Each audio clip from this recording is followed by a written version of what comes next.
शिमला की भूतिया चुड़ैल बावड़ी। शिमला की पहाड़ियों के बीच बसा एक छोटा सा गांव धौलाघाट अपने घने जंगलों और ठंडी वादियों के लिए प्रसिद्ध था। लेकिन इसी खूबसूरत गांव में एक ऐसा स्थान भी था जिसे लोग भूतिया मानते थे, चुड़ैल बावड़ी। इस बावड़ी को लेकर गांव में अनेकों डरावनी कहानियां प्रचलित थीं। प्राचीन बावड़ी का इतिहास। कहा जाता था कि यह बावड़ी करीब 200 साल पुरानी है। इसे एक स्थानीय जमींदार ने बनवाया था ताकि गांव वालों को पानी की कमी का सामना न करना पड़े। लेकिन जमींदार की क्रूरता के कारण बावड़ी से जुड़ी एक भयानक घटना घटित हुई, जिसने इस स्थान को श्रापित कर दिया। जमींदार की एक नौकरानी रंजना बहुत सुंदर और भोली थी। उसकी सुंदरता पर जमींदार की बुरी नजर थी। एक दिन जमींदार ने उसे बावड़ी के पास बुलाकर उसकी इज्जत लूटने की कोशिश की। रंजना ने विरोध किया, लेकिन जमींदार ने उसे मारकर बावड़ी में फेंक दिया। मरते समय रंजना ने श्राप दिया कि वह हर उस व्यक्ति को सजा देगी जो इस बावड़ी के पास गलत इरादों से आएगा। बावड़ी का डरावना माहौल। रंजना की मौत के बाद से बावड़ी के पास अजीब घटनाएं होने लगीं।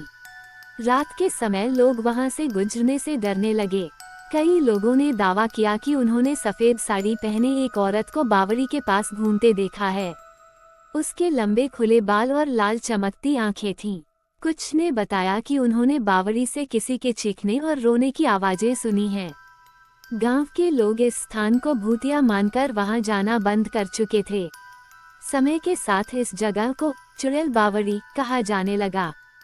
साहसी पत्रकार की कहानी। शिमला के एक युवा पत्रकार राघव ने चुड़ैल बावड़ी की कहानियां सुनी। वो इन बातों को अंधविश्वास मानता था और इसकी सच्चाई का पता लगाने के लिए गांव पहुंचा।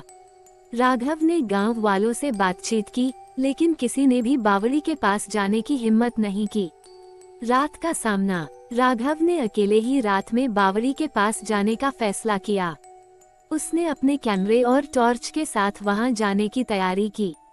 जब वह बावड़ी के पास पहुंचा तो चारों ओर गहरी खामोशी थी। वह तस्वीरें लेने लगा, तभी अचानक उसे ठंडी हवा का झोंका महसूस हुआ। टॉर्च की रोशनी बार बार बुझने लगी। तभी उसे लगा कि कोई उसके पीछे खड़ा है। जैसे ही उसने पलट कर देखा, वहां एक सफेद साड़ी में लिपटी औरत खड़ी थी। उसके चेहरे पर गहरा गुस्सा और दर्द था। राघव डर गया, लेकिन उसने हिम्मत दिखाते हुए पूछा, तुम कौन हो और यहाँ क्या कर रही हो? चुड़ैल की कहानी। औरत ने दर्द भरी आवाज में कहा, मैं रंजना हूँ। मुझे इस दुनिया ने धोखा दिया और मुझसे मेरा सब कुछ छीन लिया। मेरे साथ हुए अन्याय का बदला लेने के लिए मैं यहाँ भटक रही हूँ। राघव ने महसूस किया कि चुड़ैल के दिल में गुस्से से ज्यादा दुख था। राघव ने कहा, मैं तुम्हारी मदद करना चाहता हूँ। तुम्हारी आत्मा को शांति दिलाने के लिए मैं सच्चाई दुनिया के सामने लाऊंगा। रंजना ने राघव को अपनी कहानी बताई और कहा कि उसका बदला तभी पूरा होगा जब गांव वाले उसे न्याय देंगे। चुड़ैल को शांति। अगले दिन राघव ने गांव वालों को सारी बात बताई और उन्हें रंजना की कहानी समझाई। गांव के बुजुर्गों ने मिलकर पूजा और हवन किया। जमींदार के वंशजों ने सार्वजनिक रूप से रंजना से माफी मांगी।